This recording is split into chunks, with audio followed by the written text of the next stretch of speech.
Have you ever watched a rich man get humbled by the last person he expected? 3 weeks ago, a billionaire CEO stood in a parking lot and laughed at my truck, right in front of his whole team. He said it looked like it belonged in a junkyard, not outside his office building. I It didn't just say started anything smoking out of back. nowhere. I just smiled and got in my truck and drove home. Today, that same man is standing in my garage. His $200,000 Bentley is sitting on my lift, and he's about to find out something he never expected. By the end of this video, you're going to see exactly what happened when karma showed up faster than anyone thought it would. And trust me, the ending is not what you think. So let's go back to the beginning. Because to understand why this moment meant so much to me, you need to know who I am and why that old truck means more to me than any Bentley ever could. My name is Adam, and this is my shop. I've spent the last 10 years building it from nothing. And what happened with this billionaire? It taught both of us something neither one of us will forget. Let me take you back to where this all started. I grew up in a small town where nobody had much money. My dad was a mechanic, and I spent every weekend in his garage instead of playing outside. I learned how to fix an engine before I even learned how to drive. That old truck you saw at the start, it was his. He gave it to me the day I opened my own shop. People used to tell me a woman couldn't run a mechanic shop. They said customers wouldn't trust me. But I didn't listen. I worked twice as hard, stayed open late, and treated every single car like it was my own. Slowly, word got around. People started driving from other towns just to bring their cars to me. That truck was there through all of it. Broke down more times than I can count, and every time, I fixed it myself. It's not much to look at, but it means everything to me. Now, on the other side of town, there's a man named CEO name. He runs one of the biggest companies in the state. Big office building, glass windows, a parking lot full of cars worth more than most people's houses. I only met him because my shop did some maintenance work for one of his employees. That's how I ended up parked outside his office building that day, waiting to pick up a coworker's car. That's when it happened. He walked out with a few of his managers, saw my truck, and laughed. Not a quiet laugh either. Loud enough for everyone in that parking lot to hear. "Is that thing even legal to drive?" he said. His team laughed along with him. Nobody said a word in my defense. I just stood there for a second, feeling my face turn red. But here's the thing about moments like that. They don't break you. They build you. Because right then, I made myself a quiet promise. I wasn't going to say a single word back. I was just going to keep doing what I do best. And if life ever gave me the chance to show him who I really was, I'd take it. I just didn't know that chance was going to come so soon. The next few weeks went back to normal. I didn't think about that man much. I had a business to run, and honestly, I had bigger things on my mind than some rich guy who laughed at my truck. But every now and then, I'd think about that moment in the parking lot. Not because it hurt. It just stayed with me, the way small moments sometimes do. Business was good that month. A few new customers came in from referrals. I had my regulars, my usual routine, opening the shop early, staying late, same as always. My truck kept doing what it always does, getting me from home to work and back, no matter how many times I had to patch it up myself. Meanwhile, across town, things were a little different. I heard through one of my customers who happened to work at his company that there'd been some talk about car trouble. Nothing specific, just office gossip. Something about one of the executives complaining his car had been acting up, making a strange noise, running hot. I didn't think anything of it at the time. Rich people and their expensive cars, I figured. Probably nothing. But looking back now, I realized that was the first sign, the first little crack before everything came apart. And I had no idea that in just a few days, that man was going to end up standing in my garage, needing help from the exact person he laughed at. It was a Tuesday afternoon, and the shop was quiet. I was under a car, finishing up an oil change, when I heard a car pull into the lot. The engine sounded rough, like it was struggling to breathe. I slid out from under the car to take a look, and that's when I saw it. A Bentley, sitting right outside my shop, smoke curling up from under the hood. I wiped my hands and walked over, and that's when the driver's door opened. It was him. He looked different than he did that day in the parking lot. No suit jacket, sleeves rolled up, hair a mess. He looked tired, frustrated, like a man who'd had a very long day. He didn't recognize me at first. He was too busy staring at his car, running his hand through his hair, muttering under his breath. "Every shop in this town is either closed or booked out for a week," he said, mostly to himself. Then he looked up at me. "Please tell me you can fix this." I just stood there for a second, letting it sink in. Him, standing in my shop, needing my help. I didn't say anything about the parking lot. I didn't bring up what he said about my truck.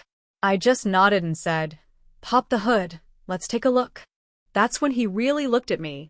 I watched it happen the moment his memory caught up with his eyes. His face changed.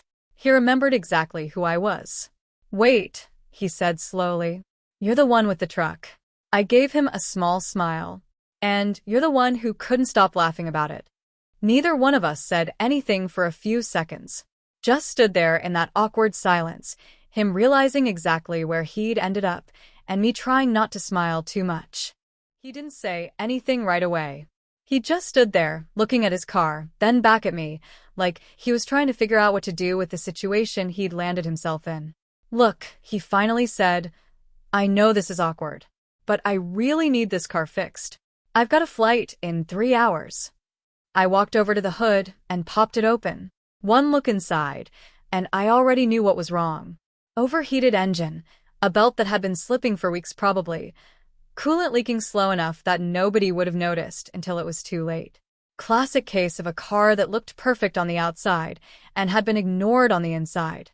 "You've been driving this thing without getting it checked in a while, haven't you?" I asked. He rubbed the back of his neck. "I pay someone to handle all that." "Well, whoever you're paying isn't doing their job." I grabbed my tools and got to work. He stood there watching me, hands in his pockets, not saying much.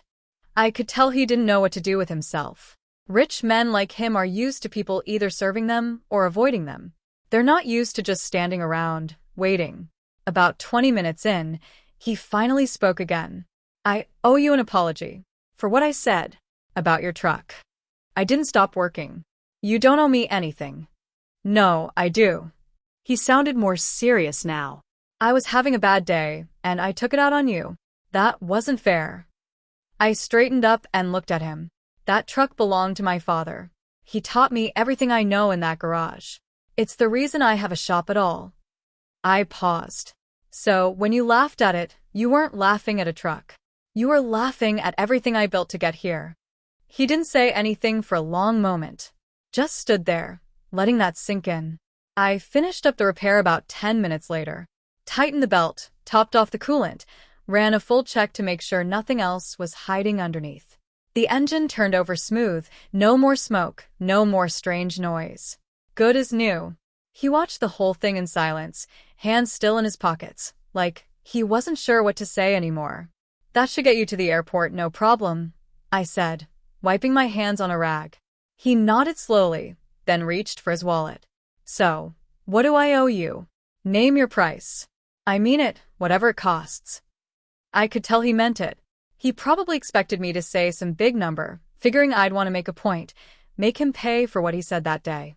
But that's not who I am. $3, I said. He blinked.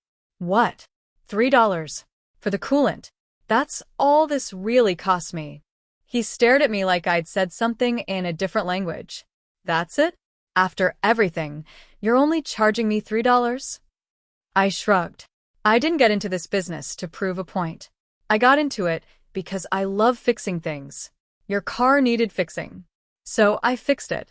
He reached into his wallet, and instead of a few dollars, he pulled out several hundred. He tried to hand it to me. I shook my head and stepped back. $3, I repeated. "That's the price." He stood there for a second, looking at the cash in his hand, then back at me, like he was trying to understand something much bigger than a car repair. "Why?" he finally asked. "After what I did." I looked him straight in the eye. "Because some lessons shouldn't come with a price tag." He didn't say anything for a while. Just stood there in my shop, holding that cash he couldn't get me to take, looking a little smaller than the man who'd laughed at me in that parking lot weeks ago. Finally, he set the money down on my workbench anyway. "Then let me do something else," he said. "Let me tell people about this place. Real people, real work. That's rare these days." I didn't ask for that either. But I wasn't going to stop him. He got in his Bentley, started it up, and this time it ran smooth and quiet. Before he pulled out, he rolled down the window and looked back at me one more time. "Your dad would be proud," he said.